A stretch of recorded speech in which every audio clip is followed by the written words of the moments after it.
dear to his heart, and they are doing a fantastic job with it. And then at the appropriate time, he'll bring our lesson at the appropriate time this morning. So with nothing else, I'll turn it over to John Pigg. Thank you so much. Well, he didn't give that full Bible that I told him to give. Good morning. Boy, I see a few familiar faces out there. My work as a gospel preacher began right here. Some of you remember that. I forget, but I believe it was about 1970.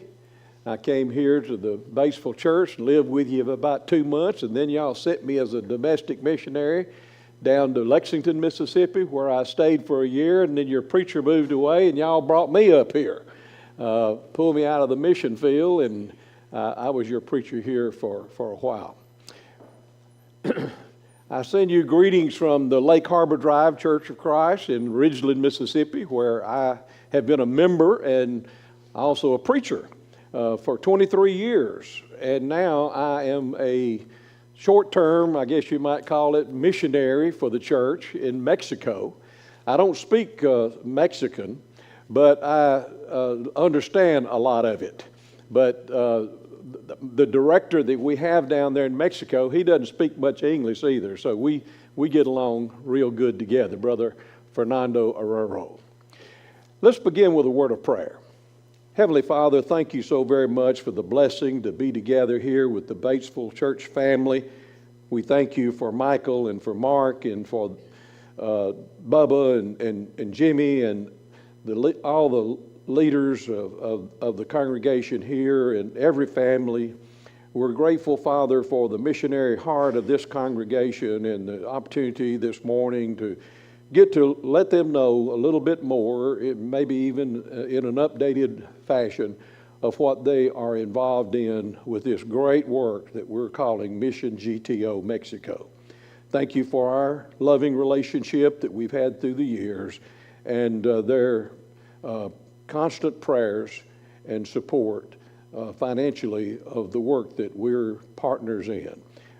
We love you, Lord, and we thank you for putting the gospel into our hands and giving us the opportunity to teach it locally and globally. In Jesus' name, amen.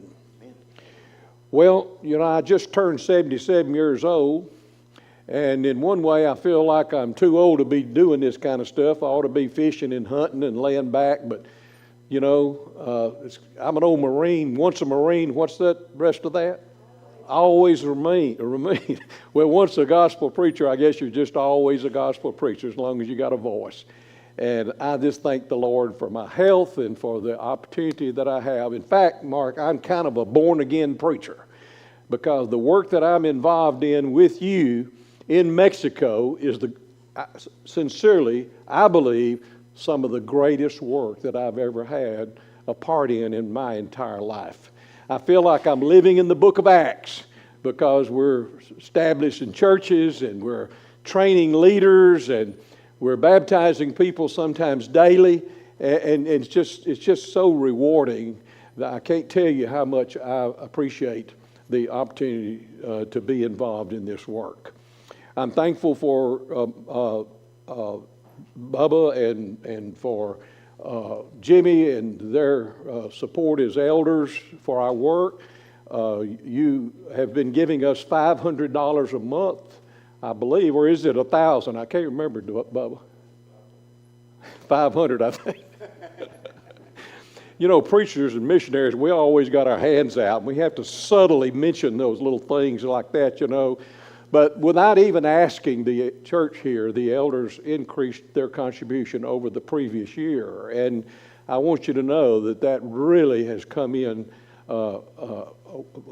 has helped us tremendously because this year we've had more expense. We had to expand our budget more than we've ever had before. And I'll tell you a little bit about that this morning. I don't have to tell you what the Great Commission says. This is one of many congregations throughout our brotherhood that is heavily involved in foreign mission work. Batesville Church has always had a large portion of its budget committed to missions. And from the very day that I came here, I realized that, and I appreciate it so very much. So I'm not going to dwell on that, but I put that up there because this is a Bible class, and we want to make an application of what Jesus said in the Great Commission, to go teach all nations, baptizing them, and I've commanded you, and lo, I'll be with you always, even to the end of the world. Well, what's involved in our work? We're in the heart, that thing goes fast, of Mexico, in the state called Guanajuato. Just to give you a brief update for those of you who may not have learned personally about our work, that we're dealing with a country of 130 million people. We're in a state that is the 6th largest state in all of Mexico. Mexico is 92% Roman Catholic. One of the things I love about going to Mexico, I've been to Europe, I've been to other places to do mission work, but when, for example, when I've gone to Belarus, Russia a number of times, and you know, you can't quote the Bible to the people there because they don't believe in the Bible. In fact, you can't even talk about Jesus and God because they don't believe in God and they don't believe in Jesus.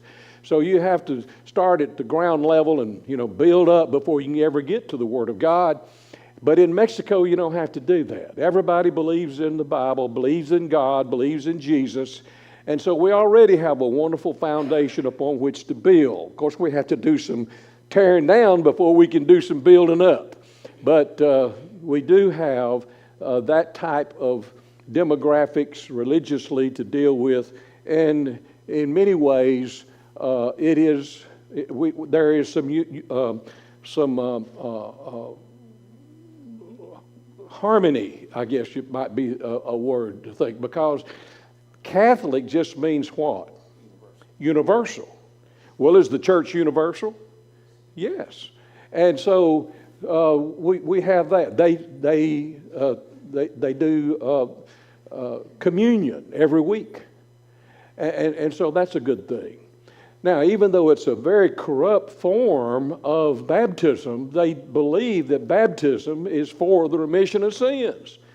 But of course, they sprinkle for baptism, and they believe babies are born in sin. So there's a lot of matters that we have to reteach that they have been taught erroneously, and yet there are a lot of things, there's a lot of commonality, and we try to build on that commonality. The biggest problem that we have to deal with in the shadow that we're dealing in the shadow of humongous cathedrals, and every cathedral is like a museum. They're so expensive. They're right in the center and heart of the city, and everything surrounds those cathedrals. And so here we are in rented buildings, nothing compared to those cathedrals, and yet God is blessing our work. And I remind them all the time, the early church grew without a church building. And they did it in the shadow of pagan cathedrals, huge temples. Even the temple of the Jews was right there in Jerusalem at the beginning of Christianity. And so if they grew without buildings in the shadow of these huge temples and the temple of the Jews in Jerusalem and under severe persecution, then we can grow today without church buildings. So our program of mission work, we're not opposed to church buildings, but that's not a part of our program. Our program is primarily to evangelize and to share the gospel. We are in the city of the state of Guanajuato. When we first went to Guanajuato, the capital, Guanajuato, had no church, about 250,000 people. The largest city there is León. You'll see it on the western side of the state. That's where we fly into, 1.4 million people. There was no church in Irapuato, 400,000 people. There was no church in Celaya, 500,000 people. So when we arrived there 23 years ago, we realized what a mission field, what a need. And so the church at Kosciuszko started this work. And then as it began to expand, other churches began to cooperate. And our congregation was one of those congregations. And I began to go down there about once a year and to be a part of that mission work on a personal basis. Then 6 years ago, the Kosciuszko Church asked our congregation if we would take the oversight of this work. I had retired as the local preacher there. Basically, I was forced to do so because of bad heart issues. But I've been rehabilitated. I now have a stronger heart than I've ever had in 25, 30 years. And I'm thankful to the Lord for that. In fact, it hadn't been long ago I told our elders, if I knew I was going to feel this good at 77, I would not have retired as a preacher here. One of them, I'm friends with all of my elders. We hunt and we fish and we vacation together, but they're smart alecks. And because one of them said, "Oh, we're glad you quit because we were paying you too much money." That's the way elders are. Let me tell you also how elders are. They came to me and asked me if I'd be the director of this work. Brother Les Ferguson Sr. from Kosciuszko was retiring from that work. Well, because of my heart issues were pretty much acute at the time, I said, well, I'll consider doing that, but I don't want to be paid. And the elder said, well, that's why we asked you. What do you do with elders like that, huh? Throw a dead rabbit in their face, I guess. But anyway, I did that for 2 years because I didn't want to be under the stress. I didn't need that. I wanted to do it at my own pace. But we were robbing Peter to pay Paul, and I was really hitting the road trying to raise the support needed to support the program that we had at that time. Since that time, we've accelerated it. We've advanced the mission work, and we've involved other congregations. And the Batesville Church was one of the first churches that I approached because I'd been your preacher, I'd been a missionary for you. And so I started out as a missionary with you, and I'm now back a missionary with you. And so I thank you, church. So we're in that beautiful state. It's a very moderate climate. It's a beautiful area. It's an old colonial state because the Mexican Revolution pretty much took place in this area. It's mountainous to some degree, and it's a mild climate and highly populated. And so we're grateful to be working in this state. In the center, you see the picture of our state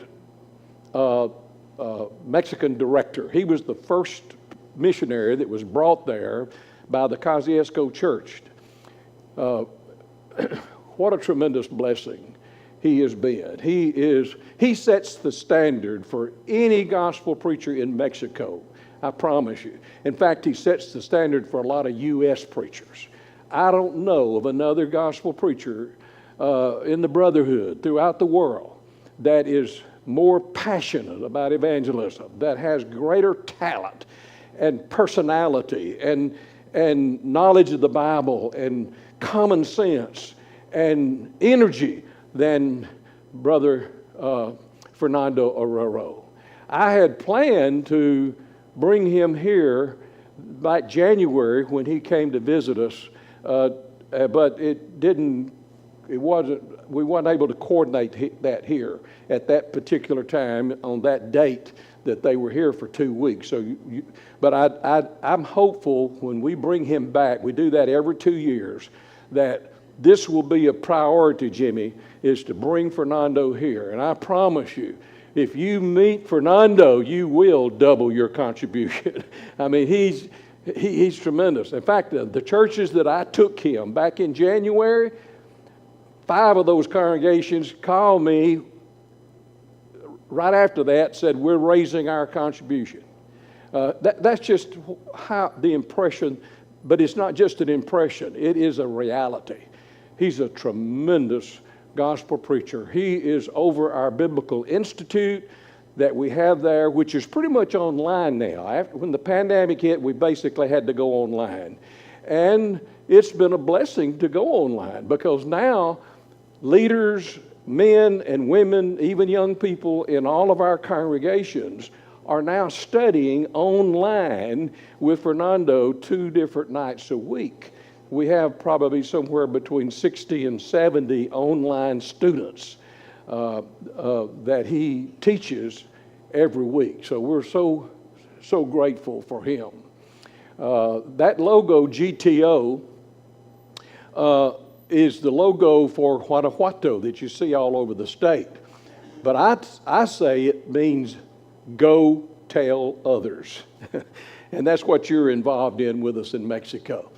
Now, when we took over this work 6 years ago, one of the things that I did tell the elders, I said, one of the conditions that I'm going to lay down to you for me to be the leader is we're going to have to make some changes. I'm not happy with the fact that this work had been involved all those years and not a single congregation had become self-supporting, not one. Not because the Kosciuszko didn't want that, but they just didn't put in policies and plans and motivation and encouragement and teaching of the churches to bring that about. And we began to do that. And today, give God the glory, church. You've been involved with a work in which we now have 14 congregations that have become self-supporting.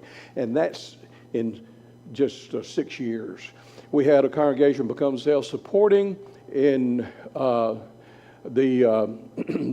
church in Villagrán back last March, and then in July, the church in Celaya. And by the way, the church in Celaya was only 4 years old. We try to bring them to self-supporting within 7 to 10 years. Bringing churches to self-supporting rests a lot on the ability and the personality and the person who's the preacher. It's just like the United States. Some preachers are have greater ability in personal evangelism than others. I remember the Batesville church used to have a preacher by the name of Pete Johnson. Anybody remember Pete Johnson? Listen, that guy, if you could take what he knew about personal work and bottle it and sell it, he would have become a millionaire because he baptized probably more people personally than any preacher you've ever had. If you know about his work in years past. So preachers have different talents. They have different abilities. And so sometimes in 2 or 3 instances, we've had churches become self-supporting within 3 to 4 years. But that's not the norm. At this present time, all of our mission churches have been established in the last 2 to 3 years. Now, what does that tell you, Mark? You know what it tells me?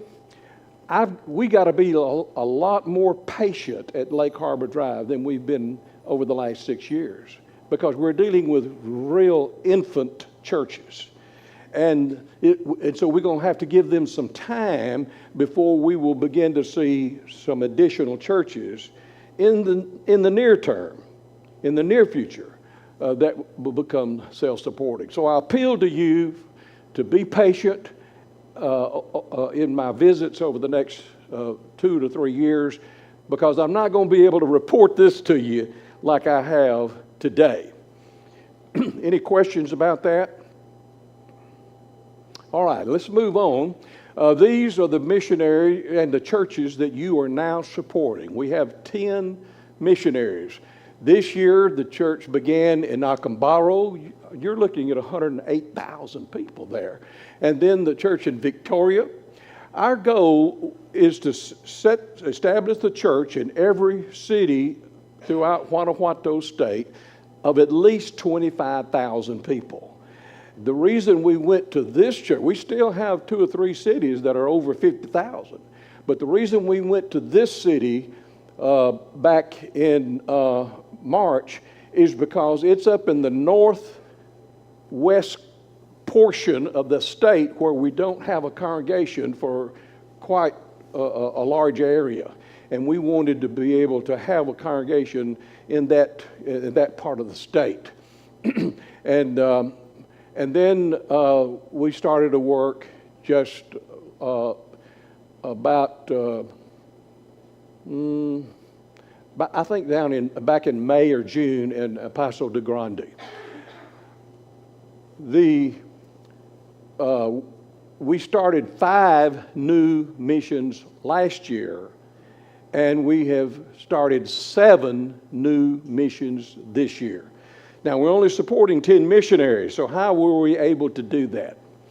Well, Fernando and I are constantly evaluating this work, meeting with our elders, meeting with Les Ferguson, who we still rely on heavily because he's got such experience and knowledge about this work, and trying to come up with a plan that we could accelerate establishing new churches and advance the kingdom, and yet not hire any additional missionaries and not have to put out any more money. Fernando, he knows the Mexican culture. He was converted out of the Roman Catholic Church back when he was just a young man. He told me one day, about 2 or 3 years ago, he said, "John, it's a good thing that you come down 3-4 times a year and spend 2 weeks with us and visit all the places, because I know my people and I know our preachers throughout Mexico, and they get lazy and they get satisfied." Well, I didn't have any doubt about that because I had checked several churches that were involved in Mexico before I took on this leadership. And I discovered there were churches that have been supporting a missionary in Mexico 20 and 30 years, and we're still doing it without those congregations becoming self-supporting. And we have about 4 or 5 churches in the state of Guanajuato that were there before we ever began. And the congregations that we have established have exceeded those congregations spiritually and numerically in the short time that we've been there. So that, I'm just saying that that idea of those preachers laying back and getting satisfied, just keep on getting those American dollars, Fernando knew what he was talking about. So we went to our preachers and we presented this plan to them. We said, here's what we want to do. We want to go to a new city that's within 50, 75 miles of you. We want to rent a building in the downtown area to start a new work, and we're not going to be able to pay you any additional salary to do this, but we will pay all your expenses. We want you to go on Sunday evening and conduct services there at this new mission, and go 1 day a week and evangelize all day long. And so and every one of them agreed to do it. And so that's how we've been able to establish the work. Now, it's taken more money. It's been more work on me to try to raise those funds, because to rent a building in a ideal location where there's visibility and there's accessibility. We wanted it as close to the Hardin town center as we could get it, and we wanted it to be 2 stories so the preacher could live upstairs and church meet downstairs, and we wanted to have accessibility, particularly for public transportation, so the poor people could come in on the buses on the weekend to worship with the new mission. And to do that, we have to pay somewhere between $200 to $300 a month rent for a building like that. And those type of buildings in those locations are tremendously difficult to find, because the landlords do not want to rent their building for a Church of Christ. And they've had bad experiences with other, with certain denominations, and I won't mention that. But anyway, that previous experience that they've had has caused them to be more cautious when they don't know us about renting the building to us. But those who have done it have been so thankful for us, and we've had no problems whatsoever. We've not had a single landlord to put us out. In fact, last year we had one landlord was converted.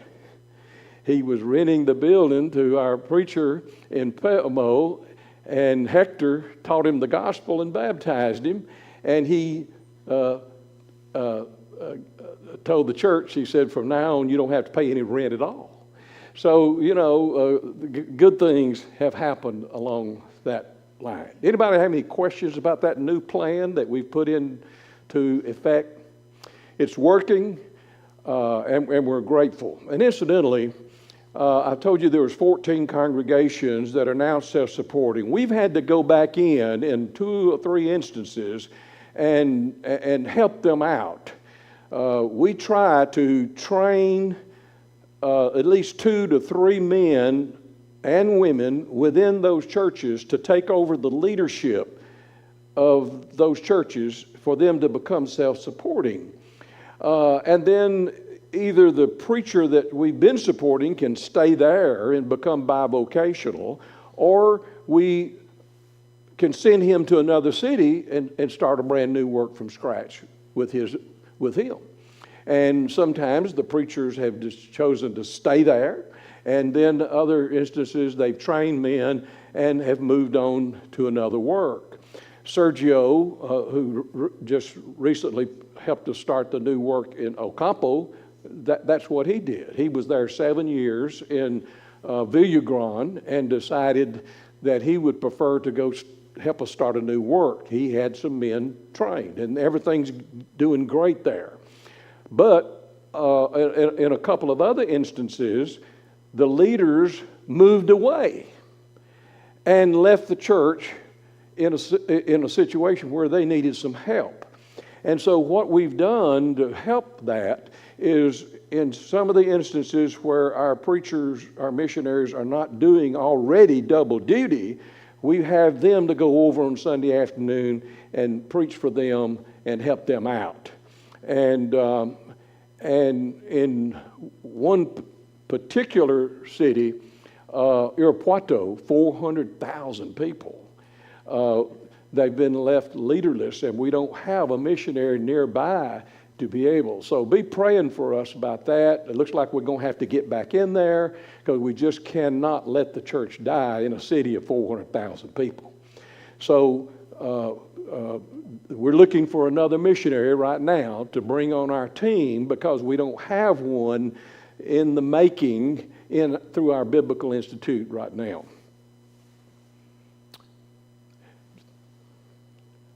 My first association with Sardis Lake Christian Youth Camp was right here. When I came here to be your missionary in 1970, I learned about the work that you had been involved in starting Sardis Lake Christian Camp. Let me tell you, that has been one of the great loves of my life. I've got about 25, 30 years. Like Jones there, you've been there, what, 60 years? But anyway, the Batesville Church has been really involved in youth camp. So I don't have to sell this to you. But I had to sell it to other churches. And I had to sell it to our congregation, even though we're supporting Sardis. And the reason I had to sell it to them is because it was going to cost a lot of money. Now, here we get back to the way elders are. They said, John, if you want to start that youth camp, we're fine. We'll give you 100% support. But you got to raise the money. Well, that's what I did. I mean, I got busy, and I started challenging our churches to help in that, individuals. And we raised all the money. And then, guess what? The pandemic hit and shut that idea down. And then it opened up, and so this summer, last July, we had our first youth camp. And what a tremendous blessing. We had 116 teenagers from all of our churches to come there. Most of them were already Christians, but we wanted to give them an opportunity. You know, you take my wife grew up in a mission church in Rankin County. There were just 2 teenage girls in that church. But her parents saw to it that she went to Freed Hardeman Youth Day and to other youth events, and she learned that there are many other teenage Christians in the church than just the 2 in that mission church. Well, our teenagers have discovered that too, coming out of a small mission church of 30 where they were baptized. They had no clue the larger group of teenagers that were in the state of Guanajuato until this summer when they got there. They had never experienced anything like a Christian youth camp. And we had just had a tremendous Acampando con Cristo is camping for Christ. That's the theme. Everybody got a t-shirt. And the ladies of the different churches volunteered to provide the food. Our preacher, Dustin, went as the director. I was supposed to go as an observer and take pictures and be able to come back and report on it. But my brother-in-law, who's a member of our congregation, came down with cancer, and I had to stay and preach his funeral, and I wasn't able to go. And in one way, I wasn't looking forward to it because we don't have cabins down there. We had to rent tents, and this old man was going to have to sleep in a tent, and I wasn't, highly excited about that idea. But everybody stayed in tents, and the teachers were your preachers that you support to do that. And every single lady, they worked hard, and they are all excited about doing it again next year. We had to rent the only things that we bought cots for them to sleep on. We couldn't put them on the ground. And because it's rainy season during July, and being in a tent, we knew that was going to be a problem. And sure enough, they had huge rains 2 different times. And we knew we had to have one huge tent to get them under there for different events and evangelistic services in case there was a rain. And so the Lord provided for that. We had to rent porta potties. We had to rent portable showers. We had to buy sporting equipment. But a lot of the ladies brought their own cooking supplies and pots and pans, and we had everything in paper products to feed them. And, of course, we had to buy the food. We even had to buy the water for the swimming pool. They had a swimming pool there at this little resort area that we found. It was a very safe area, but it had no water, and they told us if you want to have swimming, you got to buy the water. Well, the water was the cheapest thing we bought. Thank the Lord for that. But this is Dustin and Fernando. They led the camp, and we had 4 workers from both our congregation and a couple of other churches who went with us. This was the tents that we set up. We had a boys' area and a girls' area, somewhat like Sardis Lake. We happened to have a little pond where we did a lot of activities, and there's a swimming pool, and then we had special classes, and then all kinds of other type of games and activities that you do at a youth camp. We had Bible classes in the morning, like we do at Sardis, and we had evangelistic services in the evening. We're thankful that we had 4 baptisms. We were hoping for more, but this was our first camp, and so we were excited about the 4 that were baptized at the camp. This fall, Brother Les Ferguson, who continues to go back with us, he is going with his son Billy, the church in Columbus, and they are going to spend 2 weeks there. One of the things, ways to reach people that we have found has been really effective is marriage and family seminars. And Les and I did one last year, and now this September the 21st, he and his son will be leaving, and they will be going to conduct that. By the way, that young man there beside Les Ferguson is Fernando's 21-year-old son who speaks English better than I speak English. I've been studying it ever since he was a little boy.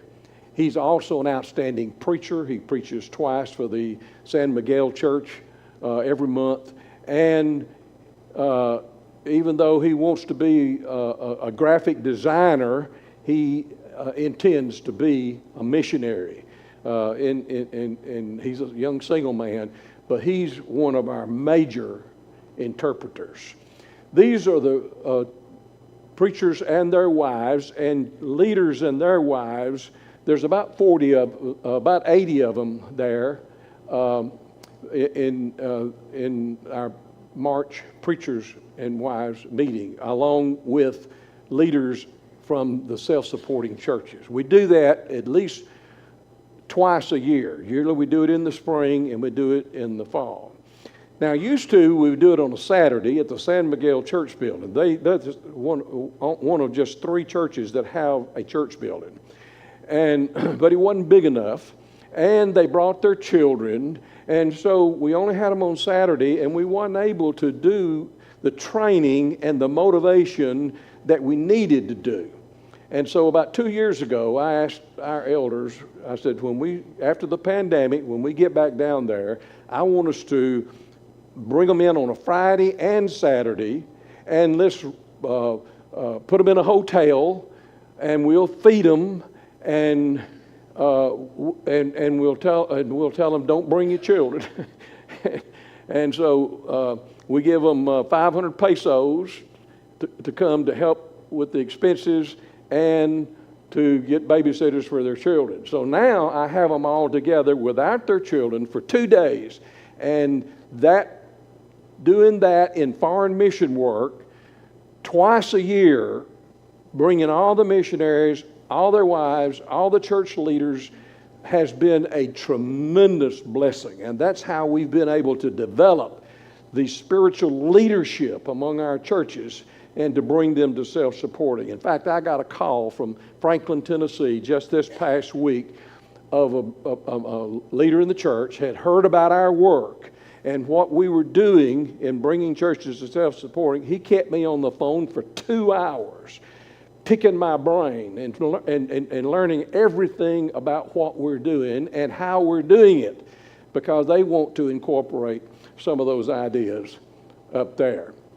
He wants me to put it in writing, but I'm not a writer like you are, Mark. These are just the preachers.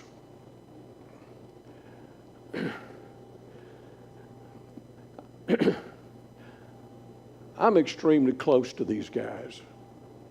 I cry when I see them, and I cry when I leave them. I love them so much. Anywhere from 6 to 20 years ago, not a single man that you see on that picture were members of the body of Christ. Today, they form a dynamic evangelistic force that I've not seen anywhere throughout the world. Just tremendous guys. And there's their wives, and the women the same way. And every one of those men and every one of their wives are graduates either of our biblical institute or another biblical institute in Mexico. So pat yourselves on the back, brethren. Give God the glory, of course, because you are involved in not just saving souls and sharing the gospel with the lost, but in training of leaders to take this work and take ownership of it and to move it forward without our dollars.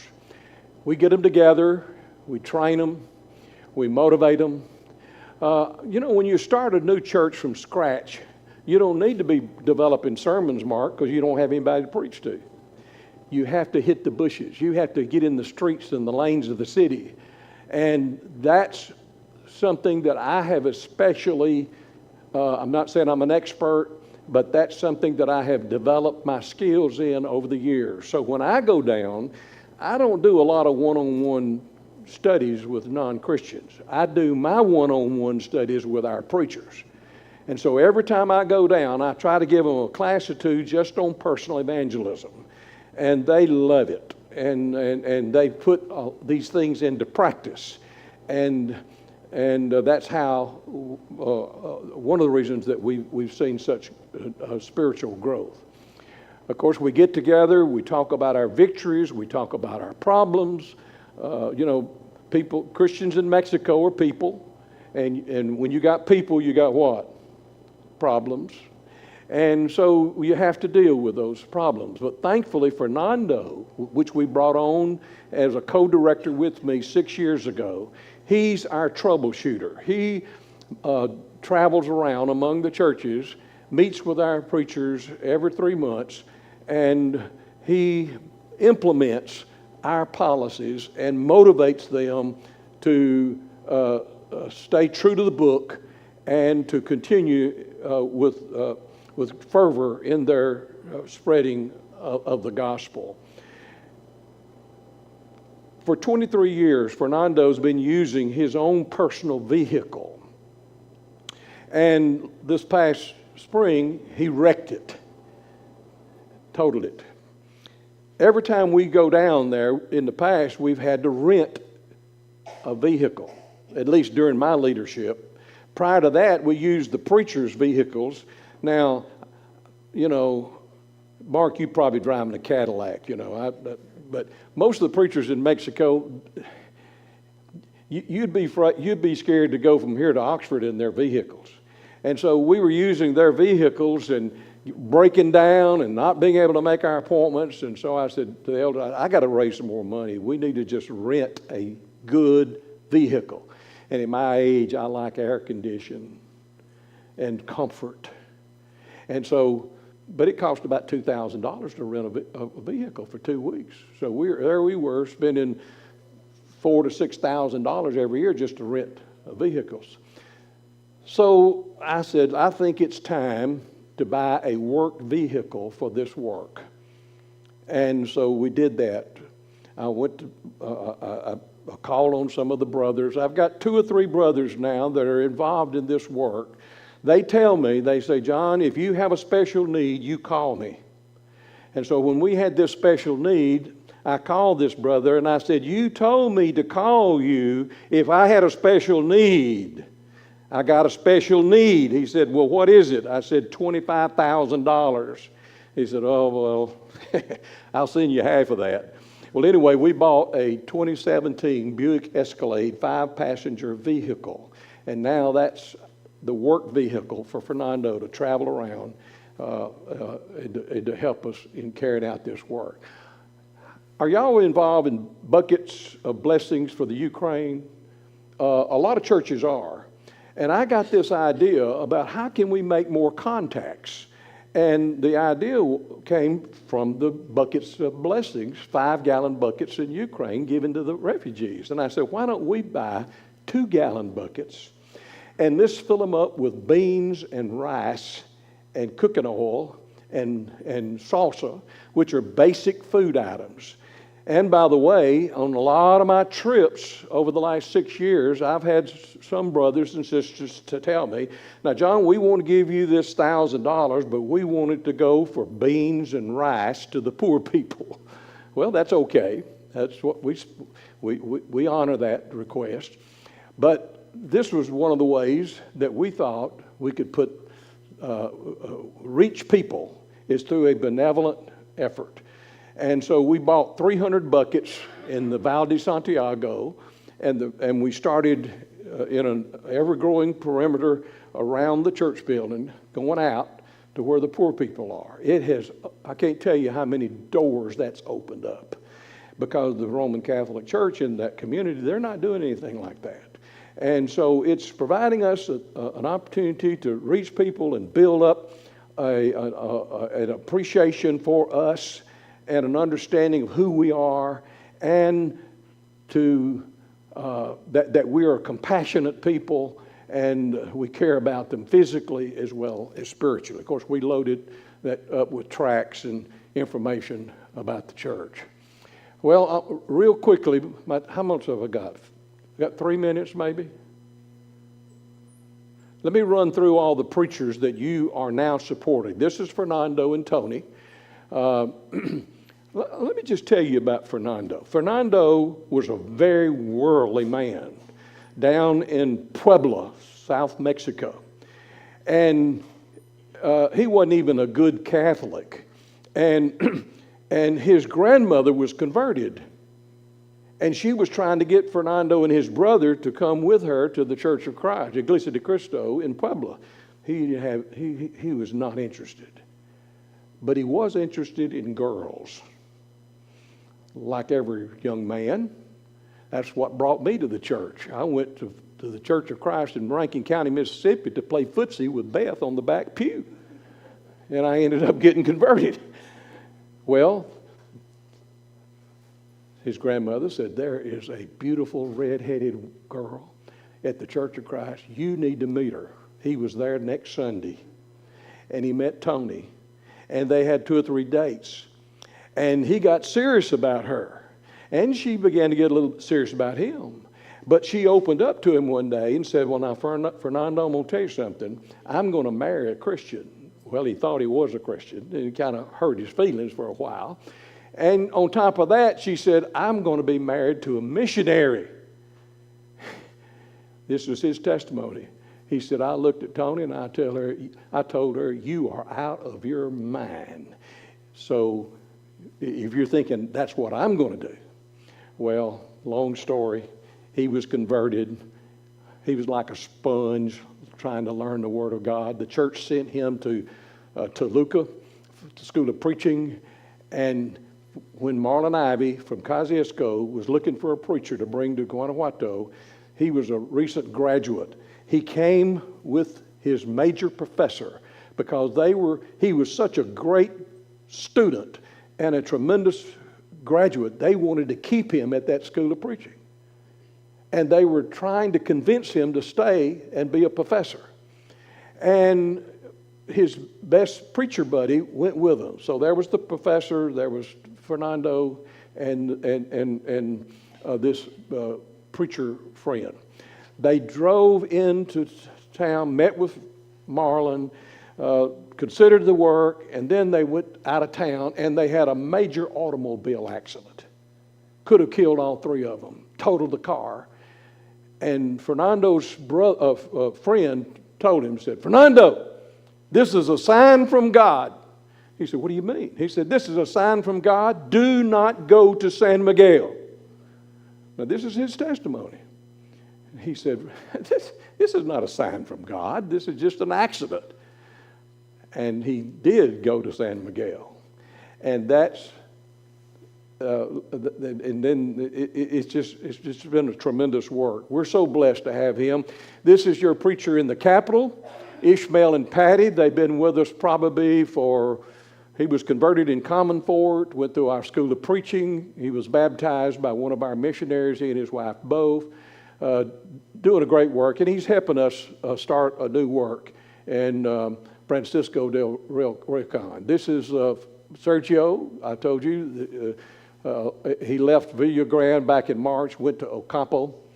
And then this is Hector and Mari. He was a farmer. You talk about planting the seed now. He knows the principle of planting the seed and letting God bring the harvest.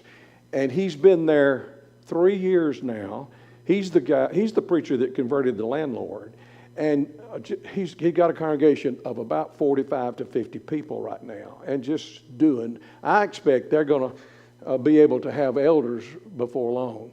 This is Eric and Angeles. They're in Val de Santiago. It's an interesting city because there are about 4 or 5 huge craters there.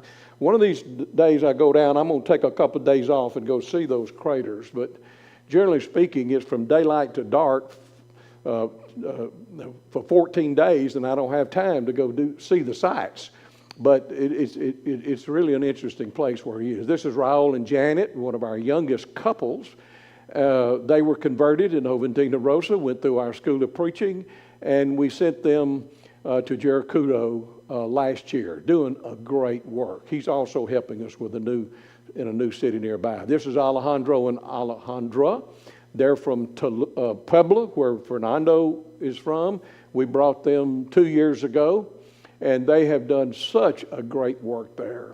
When we went there last year, there were 11 men present in a group of about 30 people.